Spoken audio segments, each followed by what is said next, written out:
Thank you for joining us today. I'm Jeannie Long, Executive Director at Chicago Collections Consortium. And if you're joining us for the first time today, welcome. And I know with our conversations with Chicago Collections, we have quite a following. So if you're a returning listener, thanks so much and welcome back. We'd like to begin today's program with Chicago Collections Land Acknowledgement Statement, which reads, Chicago Collections Consortium acknowledges and is grateful for the Native people who laid the foundation for the city of Chicago and for the diverse Indigenous nations that reside in Chicago today. When you visit our member organizations and when you experience Chicago outdoor spaces, we invite you to join in offering respect and gratitude to the many Indigenous peoples that reside in the Chicagoland region, as well as their ancestors. We'd like to thank CCC's generous supporters who's shown here on the screen. Their support allows us to offer unique programming like the one being offered today, in addition to the support of CCC's Cornerstone Initiative, Explore Chicago Collections. So we invite you to jump on the Chicago Collections website to see the Explore portal, and also to check out upcoming news and events as it relates to this year's Chicago Collections 10-year anniversary and the events related to that. So we're pleased to begin our conversation with Adrienne Horrigan, Lincoln Park Zoo, Senior Manager of Animals, Data, Permits, and Zoo Archives. That's quite a bit. And Yes. Adrienne, thanks so much for making time for our conversation today. I know we'll only have a snippet of time to cover a lot of materials, but hopefully that our listeners today will have a better understanding of this unique resource, Lincoln Park Zoo, that we all know and love. So let's begin. Great.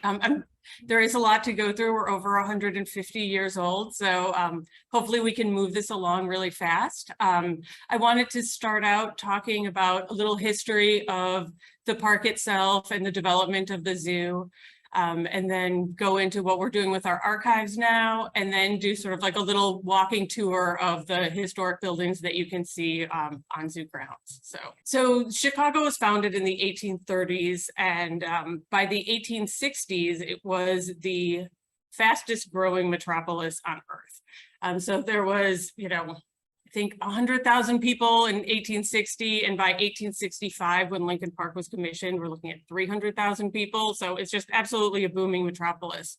And a lot of people are probably already aware of the sort of, it's a good Chicago lore that a lot of Lincoln Park was built on what was originally a cemetery. But as the city was growing, people realized, for a lot of reasons, having a cemetery that close to downtown was not the best idea, especially right on the lakefront. With the, the water table there and everything. So in the 1860s, the city commissioners decided to move the cemetery out and create Lincoln Park. At that time, it was really like a marshland. The Chicago shoreline was pretty marshy and a wetland, and that didn't really appeal to people in the 1800s.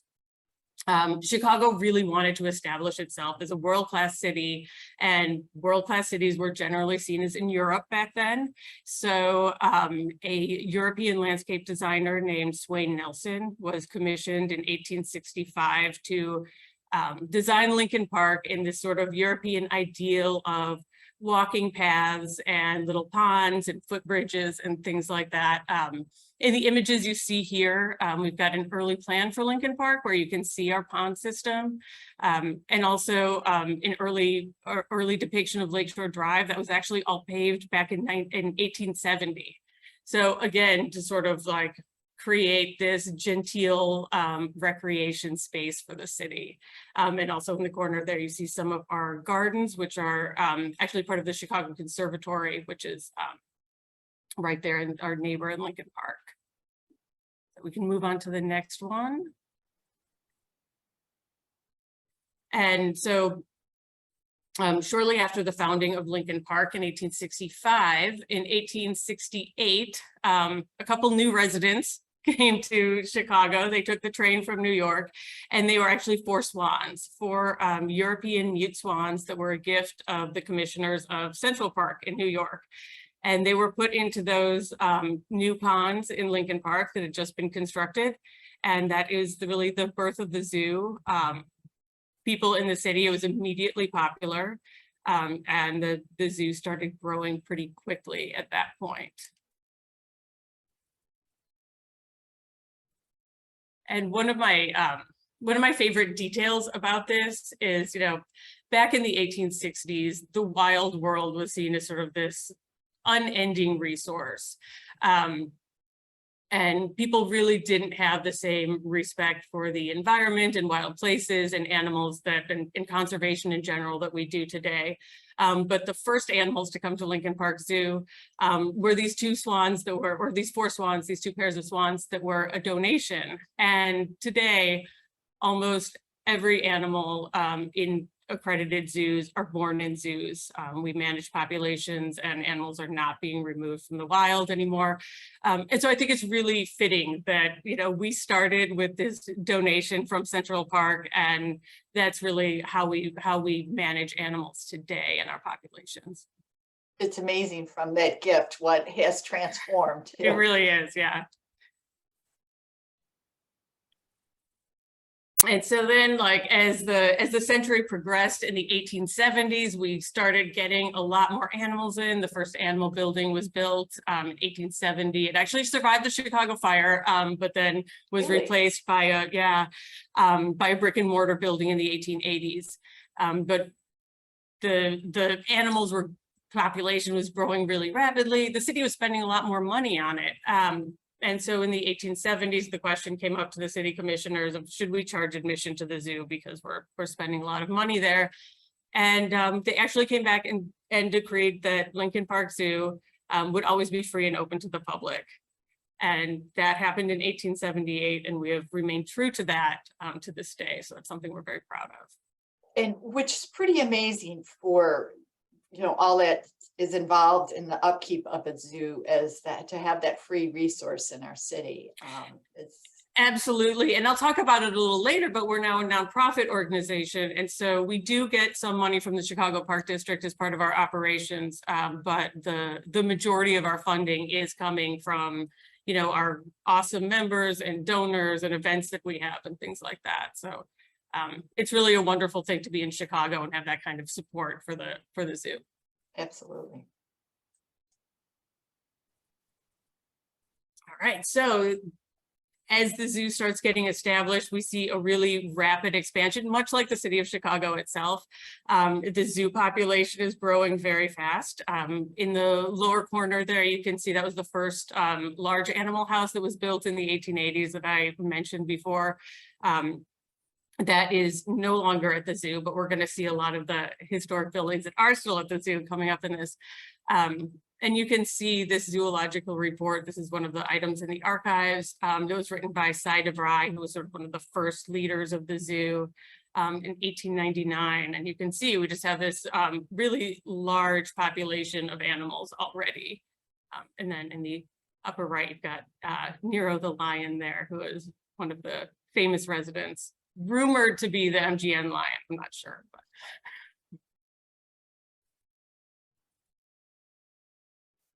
All right, and I'm kind of skipping ahead here because we're going to look at a lot of the early part of the 1900s as we do sort of like the walkthrough later on in this talk.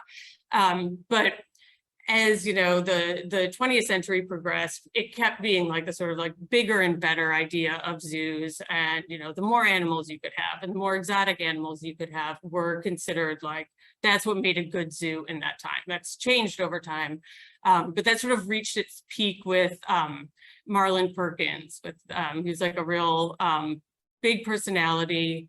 And not only do I sort of see him as like the peak of that like bigger, better idea of zoos, but also he started something that was really new. Because in the 1940s, 50s, people started having TVs in their home pretty commonly. I was just going to say, Adrienne, bringing the zoo into your living room, basically. Right, exactly. The access to it, yeah. Yeah, and so starting these, educational programs about the natural world, and really highlighting that aspect of zoos was something that was new and happening with Zoo Parade. So we have some old videos of Zoo Parade in our collection. obviously you can see there's a board game. He was on the cover of Time. He was a real, celebrity at the time. Also on here, we've got one of the animal trading cards that, again, like, it was fun, it was entertainment, but also on the flip side of them, there would be some natural history information about those animals. So you really see zoos becoming one, you see sort of like the whole wild television broadcasting starting to happen. But also the sort of zoo is a more educational institution happening as well at this time. And that topic of conservation for right. Just bringing that awareness to the general public. Exactly. And on Zoo Parade is one of the first places probably a lot of Chicagoans saw Chicago icon, Dr. Lester Fisher. So if you want to move on to the next slide, perfect. In the 1940s, Dr. Fisher was hired on as the first staff veterinarian at the zoo. One of the really cool items that we have in the archives is this bag, which was his original vet bag. At our 150th in 2018, we had an event and Lester Fisher was there and he saw the bag and he came up to me and he was like, "That's the original zoo hospital," which was a really amazing moment. In 1962, when Marlon Perkins left for St. Louis Zoo, Dr. Fisher became the first zoo director who was a veterinarian. And this was a big change for the zoo. At that point, a lot of the facilities at the zoo were aging.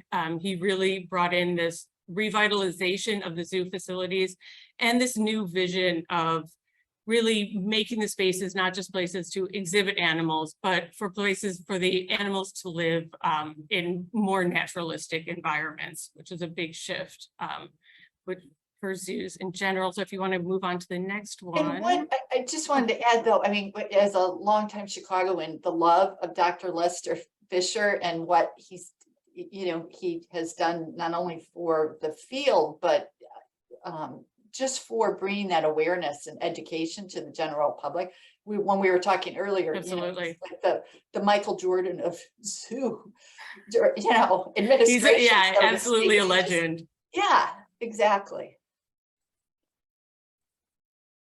Yeah, so it was during Lester Fisher's time as director. He was director from 1962 all the way to 1992. We saw a lot of revitalization of the facilities at the zoo, and also, like I said, a change in the focus. So in 1970, we see a little picture of a baby gorilla there.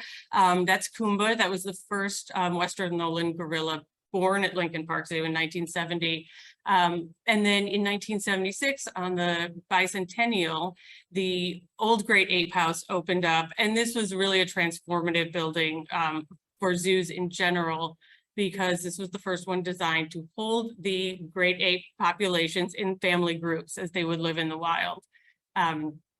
And since Kumba's birth, we've had 50 gorillas raised at Lincoln Park Zoo. So it's really an amazing legacy. And you can see in the architecture of the building that there are these outdoor yards and these climbing structures. And so this is a real move towards more naturalistic environments to, promote natural behavior among the animals. Right, and sensitivity to their needs too. And absolutely, it's not that long ago too, the advancements that have been made and recognized.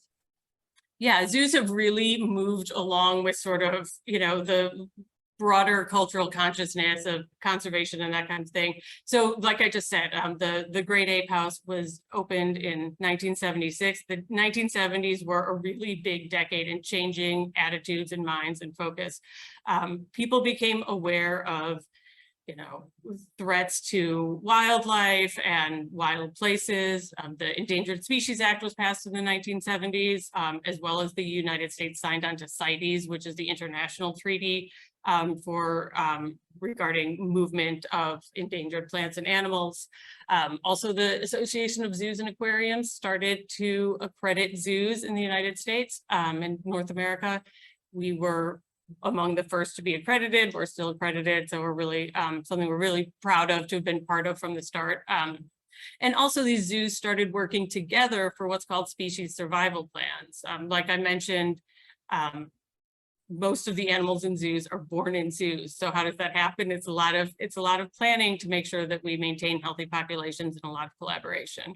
So that's all things that sort of started out in the 1970s, really came into strength in the 1970s.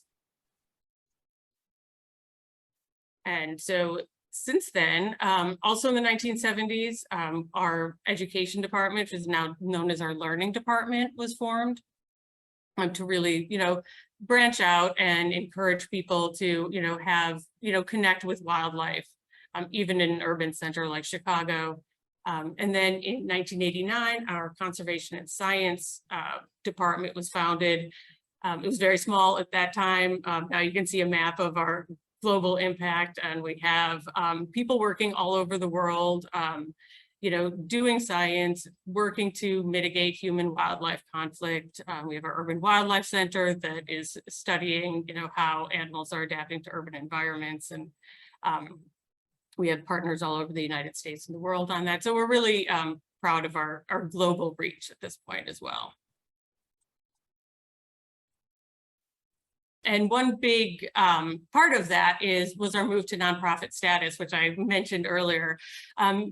Obviously, like the Chicago Park District has an amazing mission, and it's fantastic for the people of Chicago. But really, if we're looking at this sort of like global importance of conservation initiatives, being a nonprofit has really been helpful for us in sort of reaching those goals. So in 1995, the Lincoln Park Zoological Society, which was founded in 1959, took over management of the zoo. So we are now a nonprofit, and we're very proud that we are one of the only, if not the only, accredited nonprofit institution to have a free zoo to the public. Most of the others I know, like the Smithsonian is free, but that's, that's government funded. St. Louis, the same. So.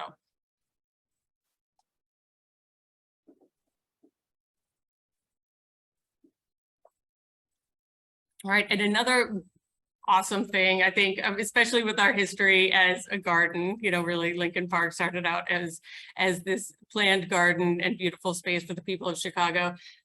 In 2017, we became an accredited arboretum as well as an accredited zoo. So yeah, I don't think many people realize that. I know, but I hear from so many people who haven't been to the zoo in a few years, like, I came in and the grounds are so gorgeous, yes. And so I encourage anyone who is a fan of horticulture and would really like to check it out to come in, because the grounds are absolutely beautiful. They're really and absolutely beautiful any time of the year. Right. Yeah, we're getting the fall colors now, which is really nice. Not that happy about winter coming, but the leaves look really pretty right now. And also in 2017, actually, I think we became an arboretum in 2019. I think I got that wrong, but in 2017, we were very lucky to get a grant from the Donnelly Foundation to sort of proud supporter of Chicago Collections as well. And it's so amazing to they recognize this need of archival support and preservation. Absolutely. So we were able to create this great physical space you see a picture of here with, climate control and the movable shelves, and really give us a space to appropriately hold our collection. So we're really excited about that. And it was perfect timing because 2018 was our 150th anniversary. And this really gave us an opportunity to assess the collections that we had and use them for our 150th exhibition and that kind of thing. So it was really a great step forward for our archives. We're really happy about. And I'm also excited that I think we're going to be able to get in the next few months. I was just telling you about this. A lot of those scans that were done for the 150th up on Explore. So we're really looking forward to be able to share more with people through the Explore portal. So that's the changing quality of the Explore portal. So we invite our listeners to dive in and see what's there. Right. Hopefully in a couple months, there's going to be a lot more from Lincoln Park Zoo on that. So we're looking forward to that. And so I wanted to talk a little bit about how, a big part of our archives are animal information that we have we've stored over the years. And I want to talk a little bit about that and how it's changed. Right now, we're looking at one of the oldest items in the archives, which is an animal inventory, and that's generally what was kept, back in the 1800s. It would, who was here, when they came in, that sort of thing, but not a lot more information on the animals. And then, Adrienne, in terms of the staff back then, like taking care of the animal, it's has grown over the years, but it has definitely grown. I mean, our animal care staff has grown. I mean, right, just specialized. So. Absolutely. I mean, since I've been here, I started in 2010. I mean, just all the different aspects of animal care, have really increased. So not only do we have our fabulous zookeeper staff, but we also have an animal welfare science program team that I think is now 5 scientists just studying the animals here at Lincoln Park. We have a behavioral husbandry and enrichment team helping with animals in training and making sure that they're engaged and participating in their own healthcare and that kind of thing. So yeah, it's something that's really evolved over the years and something we're really proud of. And then the museum education staff that really, deciphers all this information. Absolutely, yeah. To the general public, in a palatable way for multi-generational audience. Absolutely. The programs really cool. for students at all ages and public programs, and they're on grounds. It's a lot of fabulous people out there. So this is sort of the next step in animal record management. You see a little card up there and it looks a whole lot like a card catalog card, and it basically is, it's going to be familiar to a lot of people on this. It's basically the same thing. There were pretty much card catalog cards for the animals that were at the zoo. Exactly. And it would have, basic information, where they were born, who the parents were, what the species was, that sort of thing. And then we also have a picture of our daily red books, which were like the keeper logs for that time. And we used those from probably the 1930s up through the 1970s. And so we had like the card catalog saying who's here, where they came from, that kind of thing. And then the daily diary of the events of the day. And so then in the 1980s, if you want to skip forward another one, we started getting the first computer programs for recording animal record information. And that basically kept the same information as the old cards and daily diary. So in a computer, but not a lot more. And then if you want to go ahead to the next one. Which is so scary when you think of the books and you think of water, fire, just. We have a lot of fireproof cabinets. Exactly. And we're trying to get them scanned too. So we have a backup. So that's something we're doing on an ongoing basis. Then in 2011, we switched over to a program called Track Software, which really revolutionized our ability to gather data and access data on our animals. It has a lot of modules. All of our animal care staff are accessing this. So instead of having, just this really basic information, now we're capturing basically everything about the animal, the weights, behavioral information, what training programs they're in, all their lab work, their diets, all that stuff, all in one place, where then we can really leverage that to make good decisions, data-driven decisions to, maximize their welfare. If you want to go on, So this is sort of how we can visualize a lot of the information now. We've got weight graphs and, hormone data and what training programs they're in and how they're doing that. And that's really important, if we can get an animal to, be trained to station for a vaccination or something like that, then it's just a lot less, difficult on the animal. We don't have to anesthetize it. So we really try to engage the animals and help them participate in their own healthcare. And then we also use this information to talk about animals being born in zoos and maintaining healthy populations. And we have a program here that's housed at Lincoln Park called the Population Management Center.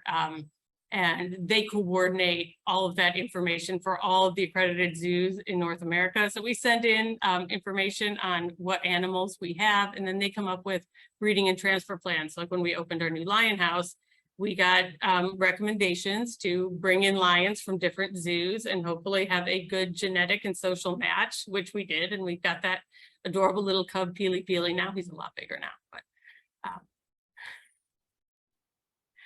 but that's sort of how that information is used. Yeah, so I wanted to get into, obviously come to the zoo and see the beautiful grounds and see the animals. I also wanted to talk a little bit about the historical buildings that you can see if you come into the zoo. So we've got our seal pool, which dates back, the first version, 1879. It housed sea lions. Apparently Adrienne, in that same location is the you know, it looks like it may have moved around a little bit in the early days, but the same basic location, yes. Yeah. Yes, right there at the main gate. And such an anchor and such a welcoming sight when you walk in. Absolutely, and you can see in this old postcard that it's been popular for quite some time. Right. And then one of the oldest buildings on zoo grounds, we're not sure of the exact date because it was a refreshment stand and not really recorded, but Landmark Cafe has been offering refreshments to people since at least 1880. I love this image. That's the 4th of July in the 1920s. And you can see all the crowds at the zoo and how like the cafe looks exactly the same, which is pretty cool.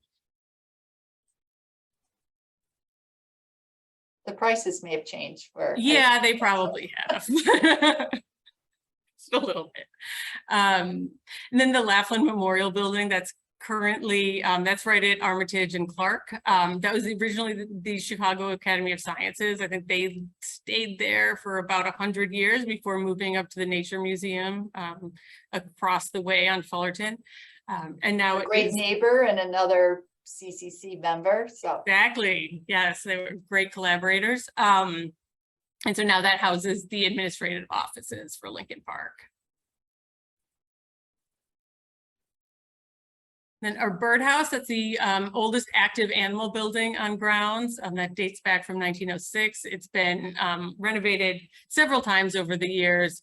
And now it has like a really nice free flight area at the back of the building. So as you go through, and I think it's, you know, it's sort of tucked away at the zoo and not as trafficked as some of the other buildings, but I think the free flight is just a really cool space in the building. I love going there in winter when, you know, it's like, it's nice and warm and bright and all the birds. It's really a discoverable moment. Yeah. For a visitor, like, it's an aha moment for sure.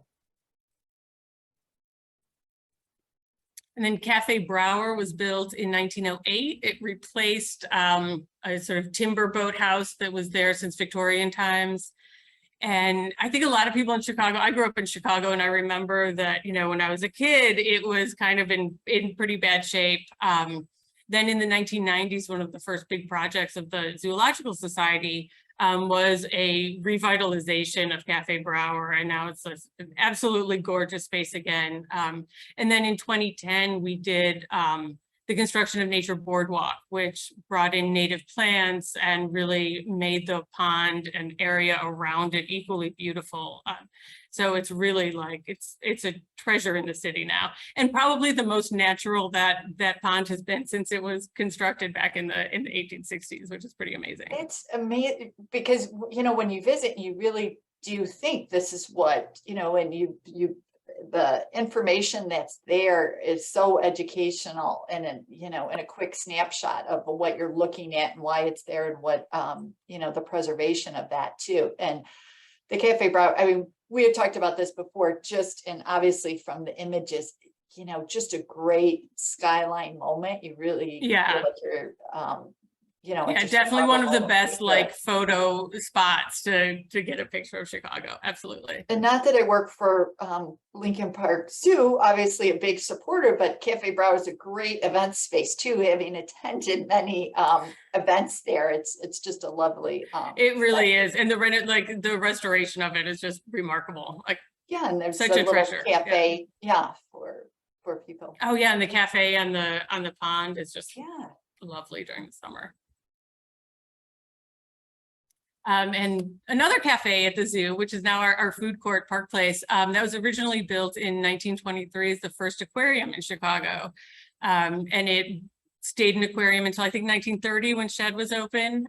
Which and is you can another discoverable moment, because I don't think people really realized that the Chicago's first aquarium was part of right. the event. And it's cool because like it's in the architectural details of the building. There's a couple little insets in those slides of the sort of aquatic theme to the architecture. So if you come to the zoo, like take a look at Park Place and you can kind of see there's some scales on the rock work and little insets like that. It's really neat details that show the history of the building. But also, you know, you have to applaud Lincoln Park Zoo for their sensitivity to maintaining the history of the building too, with us, you know, coming through, bulldozing it over and making it, you know, a food court of a different vibe altogether. So really being sensitive to, you know, the history, you know, of the original history too. So absolutely, and that's something we're really excited about with we're about to get to that with our Lion House renovation. And then but one of the other historic buildings you can visit at the zoo is the Primate House, which was built in 1927. We've got, I love the picture of it, you know, back when it opened in 1927. And then I think this next one with the skyline in the background, I think that's from the 90s, the last time that there was like a major renovation of the building. So it's interesting to see, like, it looks, you know, so similar to the original. And then you look at the skyline building up behind it and it's a pretty cool visual. All right, and then the most recent restoration of a historic building at the zoo was our Lion House project, which is really a massive project and something we're super proud of. It's a Chicago landmark. It was built in 1912 by Dwight Perkins, the same architect that did Cafe Brower. Absolutely gorgeous building, and we were really happy to do this renovation that both preserve the landmark details and architectural details of the building, but also just made this spectacular animal space, which is really, really fantastic. If you want to go to the next slide. One of the things I love about the restoration is that when the building was built, it had these really this grand hall, which is absolutely gorgeous. Like the human space is on this beautiful scale and it's really remarkable.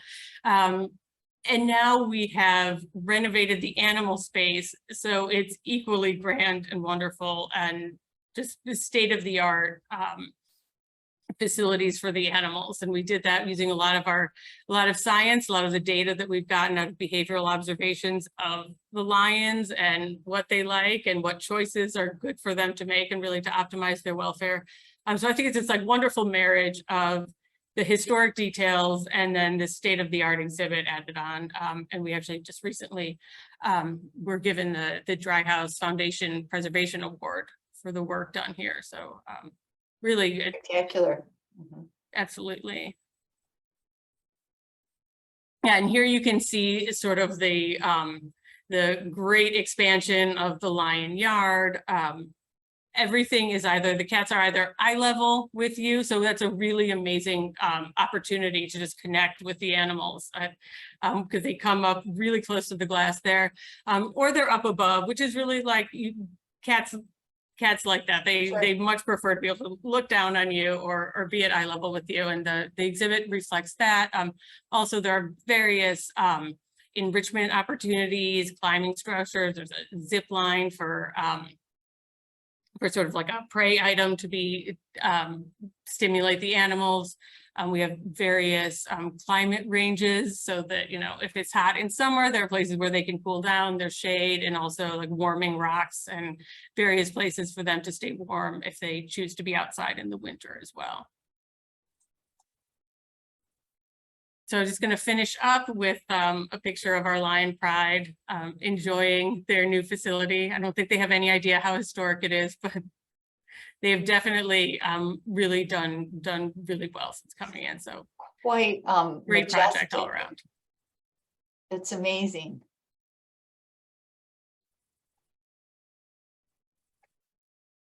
So I know if people have questions or further information, they can contact you as well at what's shown here. Adrienne, I really appreciate you making time for the conversation today. It's just, as I said, scratching the surface on all the resources of Lincoln Park Zoo. But, you know, again, it's another wait, there's more moment, because even, you know, as the zoo embraces the elements with upcoming zoo lights, that will be here before we know it, you know, the huge festival for that, and encourage people to make sure and see the setting that time of year as well. But, Right. thank you so much. And thanks for, you know, sharing all that's involved, and really appreciate the opportunity to hear this. So, Well, thanks so much for having me. And we're, you know, so happy to be able to share our unique history and, you know, what we're doing today, and would love everyone to come down and visit. absolutely. If they're not a member now, they should be. So, and check out the Absolutely. member resources as well. So thanks again, and look forward to our next conversation. Great. Thanks, Take Jeannie. care. Bye-bye.